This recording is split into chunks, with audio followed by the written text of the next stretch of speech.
Bonjour à toutes et à tous et bienvenue pour cette vidéo d'analyse de Westworld, de la première saison de Westworld. Il s'agit de la remise en ligne d'une vidéo qui date de l'époque de The Grand Test et la réalisation technique est assurée par Nicolas Cattard. Et vous aurez droit à cette introduction au début de chacune de ces prochaines vidéos qui seront remises en ligne pour répondre aux demandes de certains d'entre vous. Donc je vous souhaite un bon visionnage et à très vite. Salut!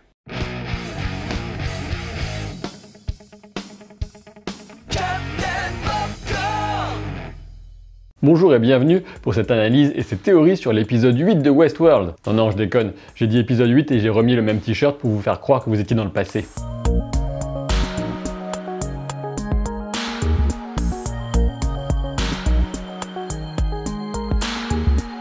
Et je vous propose de commencer avec Bernard. Et oui, cet épisode 9 nous apporte enfin la confirmation de ce dont je vous parlais pour la première fois dans l'article consacré à l'épisode 3. Bernard n'est autre qu'une copie robotique d'Arnold. Alors que Maeve dirige Bernard vers la quête de sa véritable identité, celui-ci, logiquement, va rechercher son créateur. Après avoir visité un bureau vide, Bernard retrouve Robert Ford au -83 parmi les androïdes. Ce cimetière des hôtes est l'endroit rêvé pour creuser dans le passé. Ford rappelle avec une certitude glaciale que Bernard est sa chose et qu'il peut disposer de lui comme bon lui semble. Toutefois, Bernard révèle bien à ce moment que la partie la plus élégante de la conception des hôtes provient bien d'Arnold et non pas de Robert Ford. Quoi qu'il en soit, le -83 semble surtout parfait pour menacer Ford par l'intermédiaire d'une clémentine reprogrammée. Malheureusement, comme nous le savons, si Bernard pense cette fois mener la danse, c'est en réalité Ford qui a encore toutes les cartes en main, ou presque. Et oui, en réalité, Ford a déjà été confronté plusieurs fois à cette crise existentielle de Bernard.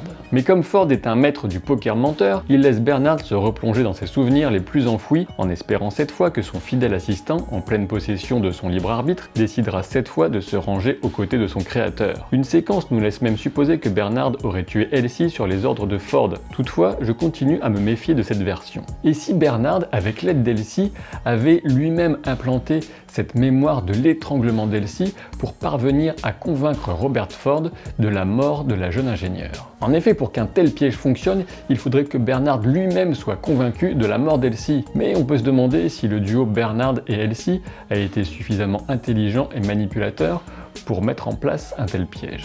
Mais reprenons avec Bernard qui poursuit sa plongée dans ses souvenirs les plus profondément enfouis. Malgré les différents mensonges de Ford, Bernard finit enfin par comprendre qu'il a été créé à l'image d'Arnold. Toutefois, je pense que la technologie qui a été utilisée était celle développée par Arnold et que Ford a eu bien du mal à la maîtriser. C'est la raison qui explique selon moi pourquoi Ford semble avoir au moins une cinquantaine d'années lorsque Bernard prend conscience pour la première fois. Et oui, il aurait ainsi fallu une vingtaine d'années à Ford pour enfin parvenir à maîtriser ce qu'Arnold avait réussi à faire bien plus tôt. Évidemment, la confirmation ultime de cette identité retrouvée vient avec la photo du bureau de Ford, photo que Bernard n'était auparavant pas capable de voir dans son intégralité. Et le plus terrible dans toute cette histoire tragique, c'est à mon avis que Ford, pour contrer les idéaux d'Arnold sur les hôtes et sur le parc, n'a eu aucun scrupule à utiliser Arnold contre lui-même sous la forme de Bernard. Et oui, comme vous l'avez compris, seul le génie d'Arnold dans la gestion des hôtes était suffisant pour maintenir le contrôle sur les autres pendant toutes ces années. En parlant de contrôle justement, Ford révèle alors que le sien est total sur la situation et il force Bernard à se donner la mort malgré le déchirant appel de celui qui l'a si fidèlement servi auparavant. Reste maintenant la question de Charlie. Comme vous le savez si vous suivez ces vidéos depuis un moment, je suis convaincu qu'à la base, les travaux d'Arnold sur les hôtes avaient pour objectif de ramener son fils à la vie. En effet, je continue à penser que Charlie n'est pas uniquement une invention de Robert Ford. Lorsque Arnold parle à Dolores dans les flashbacks de son fils disparu, il s'agit bien d'Arnold qui parle de ce Charlie, et donc ce fils a bel et bien existé. Et quand on y réfléchit bien, le nom hôte est d'ailleurs très révélateur à ce sujet.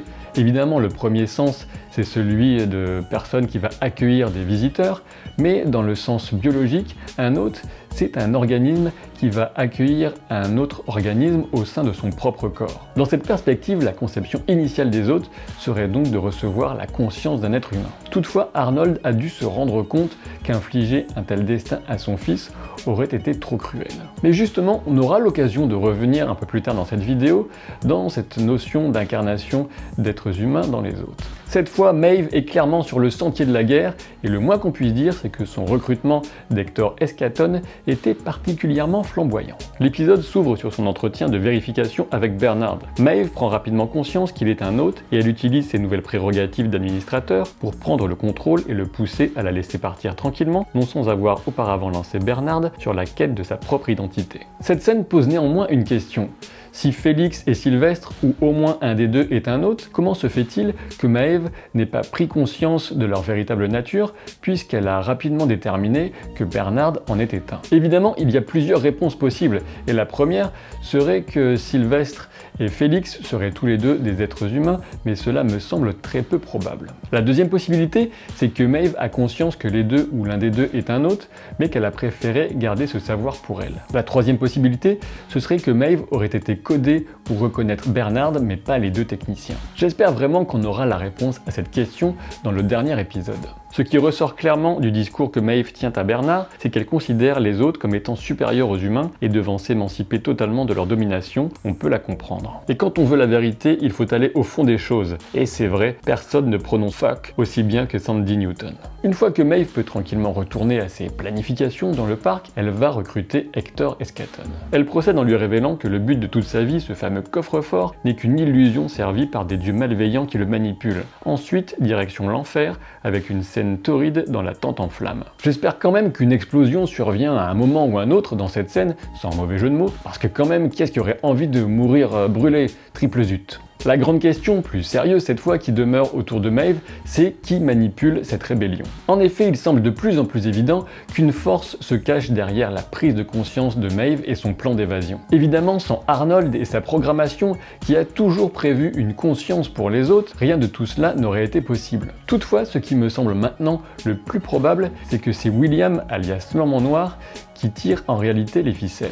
Après tout, il y a un an, c'est lui qui a posé les bases de ce qui arrive à Maeve en lui infligeant un traumatisme qui a véritablement brisé son conditionnement. Quand on y réfléchit bien, la rébellion de Maeve serait une parfaite diversion dans les coulisses du parc et cela permettrait enfin à William d'exfiltrer Dolores du parc. Et puisqu'on parle du loup, on retrouve William et Dolores captifs de Logan et de ses nouveaux amis soldats. On pourrait presque se dire que finalement, Logan n'est pas un si mauvais bougre si on considère le fait que depuis le début, il voit Westworld comme un énorme jeu et considère les autres comme des boîtes de conserve sans aucune liberté ni conscience. Disons en tout cas qu'on peut voir la chose sous cet angle, mais de mon point de vue, difficile de traiter des androïdes aussi réalistes comme de vulgaires objets. William reste clairement convaincu que Dolores est différente et que quelque chose se cache derrière sa programmation. William demande donc à Logan s'il serait possible de faire sortir Dolores du parc. Forcément, en tant que futur beau-frère, Logan prend la demande plutôt mal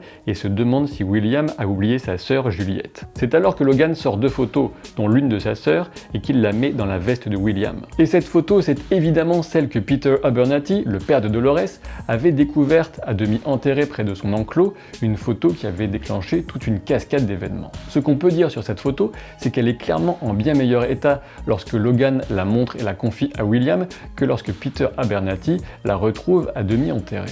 Pour moi, il s'agit clairement là d'un indice du passage du temps, un indice qui vient encore confirmer les différentes époques auxquelles nous avons assisté depuis le début de la série. Plus précisément, je pense que cette photo a en réalité été conservée par William pendant très longtemps et que ce n'est que très récemment, en tant qu'homme en noir, qu'il l'a laissée volontairement là où il savait que le père de Dolores pourrait la retrouver. Et peut-être que le dernier épisode pourra nous expliquer et nous montrer pourquoi cette photo a pu avoir un tel impact sur le père de Dolores. On peut supposer que l'androïde aurait déjà vu cette photo dans sa précédente affectation, celle de chef d'une secte de cannibales. Mais revenons à l'épisode, Logan poursuit sa démonstration pour terminer de convaincre William qu'il s'est trop laissé prendre au jeu du parc. Il éventre alors Dolores pour montrer ses rouages internes et mécaniques, encore une preuve, cela dit en passant, que tout cela se déroule bien au passé. La violence de Logan et son discours sur ce monde renforcent Dolores dans sa certitude, partagée avec Arnold, que Westworld doit être détruit. En effet, comme je l'ai déjà rappelé, Arnold avait une optique dans la création des hôtes et du parc très différente de celle de Robert Ford. Dolores s'enfuit ensuite et on retrouve la confusion de sa mémoire entre ses souvenirs datant d'il y a 30 ans et le temps présent durant lequel elle reproduit ce parcours. Débarrassé de Dolores, Logan pense avoir enfin convaincu William et finit par le libérer. Encore une fois, on voit bien que Logan voudrait considérer cette expérience comme un super enterrement de vie de garçon, mais William, même s'il donne le change au début, n'est clairement pas du même avis. Et lorsque Logan se réveille avec ce qui ressemble à une vilaine gueule de bois, c'est pour se retrouver au milieu des soldats que William a découpés en morceaux. Cette fois, l'homme en noir est né pour de bon. William a découpé tous ses hôtes pour examiner leur rouage et cela correspond parfaitement à ce que l'homme en noir avait expliqué à Teddy avant de lui transférer le sang de Lawrence. Et surtout, ne l'appelez plus Billy. Quant à Dolores, elle arrive au présent dans la ville déterrée et s'apprête à redécouvrir son passé. Tout ça, je pense, pour mieux la préparer à son rôle de Wyatt. Comme je l'avais deviné, une salle secrète se cachait bien sous l'église et Dolores y accède par le confessionnal en se replongeant dans ses souvenirs vieux de 35 ans. Les autres sont alors hantés par le système bicaméral et la voix d'Arnold. Dolores parcourt les premiers bureaux du parc et croise un Robert Ford encore bien jeune. Le mouvement de Robert Ford à cet instant semble étrange, bien mécanique, mais je continue à penser et à préférer que Robert Ford est bel et bien un être humain. Dolores entre ensuite dans le bureau d'Arnold Weber, l'anagramme de Bernard Law que certains avaient décrypté il y a bien longtemps. Dolores finit par découvrir la salle des entretiens secrets avec Arnold qui se déroulait donc bien dans le passé lors des précédents épisodes. C'est à cet endroit qu'elle comprend enfin que c'est elle qui a tué Arnold. Malheureusement, elle ne se souvient toujours pas que ce fut à la demande de celui-ci. Quand Dolores revient dans l'église et qu'elle s'attend à retrouver William, c'est bel et bien lui qui entre, enfin plutôt celui qu'il est devenu 30 ans plus tard. Et justement, passons à l'homme en noir et à Teddy. Suite aux révélations de l'homme en noir dans l'épisode 8, on passe maintenant à Teddy, dont la mémoire sera la clé de nombreux mystères de Westworld. Teddy se replonge dans les souvenirs de Wyatt et de la mutinerie, mais Angela corrige sa mémoire défectueuse et lui fait prendre conscience qu'il a en réalité participé à la tuerie de la petite ville où les hôtes étaient entraînés par Ford et Arnold. Attention maintenant, écoutez bien, puisqu'on entre dans une explication très importante et aussi un possible spoiler pour l'épisode 10. Les souvenirs de Teddy sont en réalité une déformation de l'incident qui avait été organisé par Arnold et Dolores il y a 35 ans. Et dans ces souvenirs, lorsqu'on voit une main qui actionne la manivelle d'un phonographe, il s'agit en réalité de celle d'Arnold. Je pense que ce phonographe est alors utilisé pour diffuser la musique Rêverie, la musique qui est utilisée dans l'épisode 8 par Robert Ford pour calmer Maeve juste après que sa fille a été assassinée par l'homme en noir. Si Arnold diffuse cette musique pendant le massacre, c'est pour profondément inscrire ce moment traumatique dans le subconscient des hôtes. Comme le commentaire d'Angela le prouve, la méthode a parfaitement fonctionné puisqu'elle se souvient très clairement du massacre et d'avoir été abattue froidement par Teddy. L'objectif que poursuivait alors Arnold est d'inscrire un souvenir indélébile dans la mémoire des hôtes. De ce fait, les histoires successives rajoutées par Ford ne pourraient jamais totalement empêcher leur libre arbitre et leur conscience de ressurgir. Quant au souvenir de Teddy qui voit Wyatt qui tue le général, il s'agit pour moi d'une double référence. Il s'agit tout d'abord du moment où Arnold a demandé à Dolores de le tuer il y a 35 ans. Mais il s'agit peut-être aussi de la mort de Logan 5 ans après celle d'Arnold. Un Logan qui sera sans doute lui aussi abattu par Dolores, et un Logan dont le grade et le costume de militaire semblent bel et bien le destiner à cette fin tragique en parallèle avec le souvenir de Teddy. Et si Teddy aide Dolores, il dit même qu'il n'a pas pu résister aux demandes de Wyatt, c'est parce que je pense que ces deux personnages sont liés depuis le début. En effet, je vais reprendre ici une thèse que j'avais déjà présentée dans la vidéo consacrée à l'épisode 3. Je pense que Dolores et Teddy étaient auparavant des êtres humains, tout comme Bernard a pu être construit sur le modèle d'Arnold. Mais dans ce cas, qui était-il? Eh bien, je pense que Dolores était l'épouse de Robert Ford et que Teddy était un collègue dont elle serait tombée amoureuse. Pour les punir de cette trahison sentimentale, Robert Ford aurait alors utilisé Arnold et ses travaux pour transférer la conscience des deux amants dans le corps de deux hôtes. Et pour Teddy, cela signifie que le modelage de son histoire sur celle de William n'aurait été ajouté que 5 ans plus tard par Robert Ford.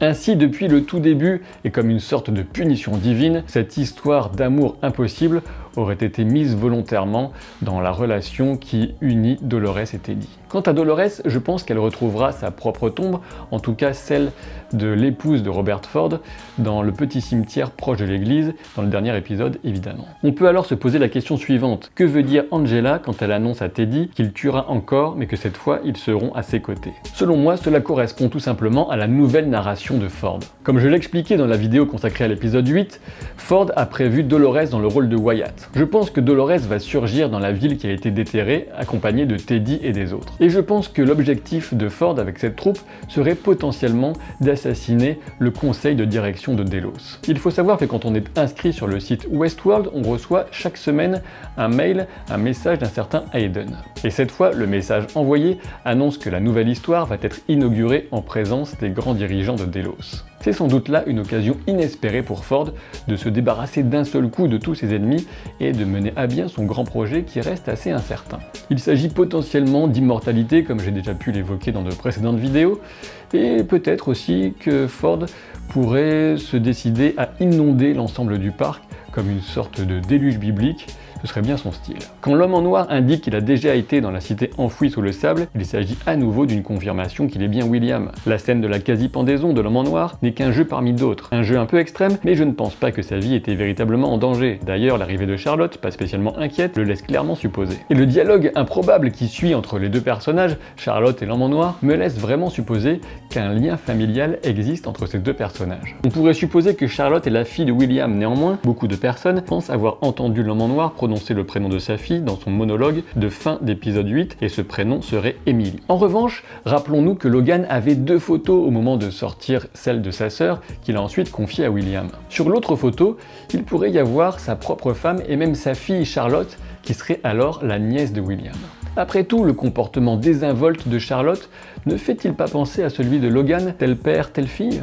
Enfin, pour ce qui est du but ultime de William en tant qu'homme en noir, je pense qu'il s'agit toujours de libérer Dolores et de lui rendre l'humanité qui lui a été volée. Et oui, beaucoup voient encore l'homme en noir comme un véritable monstre, mais il pourrait bien avoir consacré une bonne partie de sa vie à libérer celle qu'il a toujours aimée. Une fois n'est pas coutume, terminons en parlant un peu de Stubbs. Bizarrement, rien ne laisse supposer que le chef de la sécurité a lancé la moindre enquête suite à son interaction un peu étonnante avec Bernard lorsqu'il était venu donner ses condoléances à celui-ci au sujet de la mort de Teresa. En revanche, Stubbs se met sur la piste d'Elsie, et ce n'est certainement pas une mauvaise idée, et cela tend à confirmer mon impression qu'Elsie n'est pas vraiment morte. Ashley Stubbs se fait ensuite attaquer par des Indiens de la Nation Fantôme, mais je pense que leur mission n'est pas de le tuer, mais bien de le capturer et peut-être même de le ramener jusqu'à Elsie. Évidemment, il existe une autre option, celle selon laquelle Ford aurait tout compris et qu'il considérait Stubbs comme une menace et aurait décidé de l'éliminer. Pour ce faire, Ford aurait alors tout simplement simulé une présence de Elsie pour tendre une embuscade au chef de la sécurité. Plutôt pratique avant de se débarrasser de tous les dirigeants de Delos simultanément. Néanmoins, mon avis personnel, c'est de continuer à parier sur un coup de génie de Bernard et Elsie. Petite partie FAQ aujourd'hui pour répondre à un commentaire de Machine à laver, et oui, qui se demande quelle est la portée symbolique du piano automatique dans Westworld. Elle remarque d'ailleurs que l'ancien logo de Westworld pourrait faire penser à la juxtaposition des touches blanches et noires d'un piano. Dans la symbolique du piano, je pense que les touches blanches et noires correspondent aux influences respectives de Ford et Arnold. En effet, la partition a toujours été une métaphore d'organisation divine, et la double influence de Ford et Arnold est au cœur de la création du parc et des hôtes. Pour moi, la partition automatique, un peu guindée, correspond aux histoires que Ford n'a cessé d'ajouter sur les hôtes. En revanche, la véritable musique, plus majestueuse, correspondrait à la programmation d'Arnold qui ne demande qu'à s'exprimer. Enfin, la note discordante qui vient résonner à la toute fin du générique d'introduction de la série correspondrait à cette opposition entre les visions fondamentales de Ford et Arnold, une opposition qui mène à ce couac qui pourrait annoncer l'effondrement du petit monde trop bien organisé de Robert Ford. Et voilà, j'espère que ça vous aura plu. Pour ce qui est de la mise en ligne des vidéos d'analyse des prochains épisodes de cette première saison, j'essaierai de garder un rythme assez soutenu, mais sans inonder ceux qui n'ont pas forcément envie de voir ces vidéos remises en ligne. Donc je vous dis à très bientôt, et puis si vous cherchez les t-shirts, vous les trouvez en description des vidéos. Salut!